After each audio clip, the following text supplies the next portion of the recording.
My name is Mark Rakup. I'm the owner of Fiberglass Freaks. Been building Batmobiles since I was 17 years old in Logansport, Indiana. It's been a lot of fun. It's been a great passion, but at the same time, we've been able to build these wonderful cars for people from all over the world. We have a car in Italy, we have a car in England, we have cars all over the United States, and we continue to build them today. This one is headed to Florida very shortly. And of course, we can't forget the Bat phone, right? Batman had the world's first cell phone. And in addition to the world's first cell phone, Batman had the first wireless computer.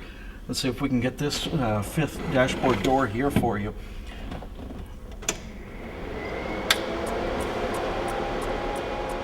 Atomic batteries to power, turbines to speed. And all of this fun. We live in a tactile world. Everything needs to have some kind of a function. Whether it be the interior light to light up the cockpit of the car,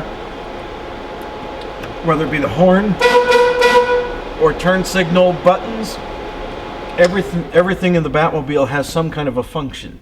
Headlights work, turn signals work, brake lights work. It's a drivable, functional car. It takes approximately 6 months to build each car from start to finish. That includes the tearing down of the original Lincoln Town Car all the way through the final assembly of the vehicle. The car bodies are made out of fiberglass from our own molds, and then we assemble every single part here in the building. It takes quite a while to get everything nice and flat and perfectly smooth, as well as adding all of these great Bat gadgets. We have an incredible team of people that do this work, and every single person is important. The engine of the Batmobile is a rebuilt 460 big block Ford engine. And of course, there have to be several modifications to it to be able to fit within the confines of the Batmobile engine compartment. Because of that sloping hood, brackets have to be made to be able to lower the power steering pump as well as the alternator to get them down a little bit lower into the vehicle.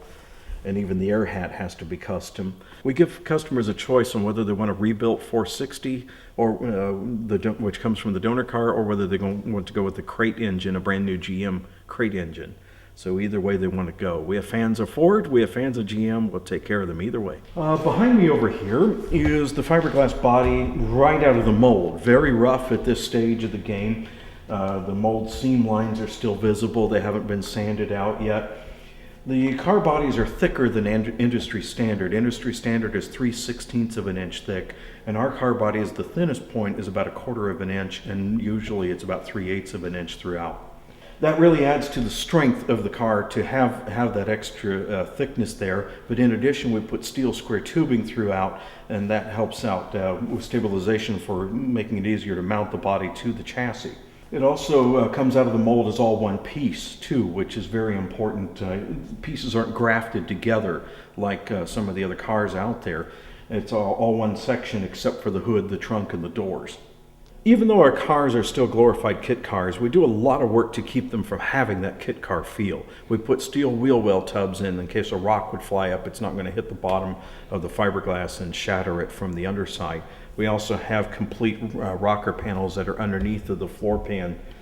We also do a lot of steel work inside, like right in here is an A-pillar pocket, all done in steel.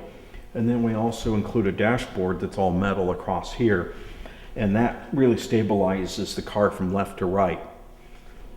Our dash top is molded into the car as well as our rear package tray. So this is kind of an intermediate stage for the car. This would be representative of maybe about the 40% completion point.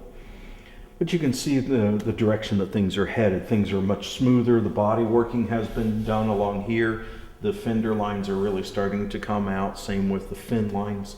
And it won't be too much longer and be ready for first prime on this car. The car that became the Batmobile was a 1955 Lincoln Futura concept car. Never went into production. It's one of those dream cars. Normally a dream car is crushed at the end of its lifespan, but not this one. This one was very special, and it made it into the hands of George Barris, car customizer in California. And he used it for a movie called It Started With a Kiss in 1959. But along came the producers of Batman in 1965. They needed a Batmobile, and they needed one fast. Batman came in as a mid-season replacement, so they only had 3 weeks to find a car and convert it into the Batmobile. Well, thankfully, the Futura already had the bubble windshields, it had those long fins, and a lot of the great detailing that you see on the Batmobile. So Barris modified it by bringing the wings onto the sides of the doors, extended the hood scoop down the nose of the car, and opened up the wheel wells. And thus, the most famous car in the world was born. As far as cost goes for a Batmobile, if you would like a Batmobile from Fiberglass Freaks, they run $150,000. And that includes everything that you see right here. Every bell and whistle comes with the car. You have the bat beam, you have the actuators that open the hood and the trunk, and every other feature that you see here.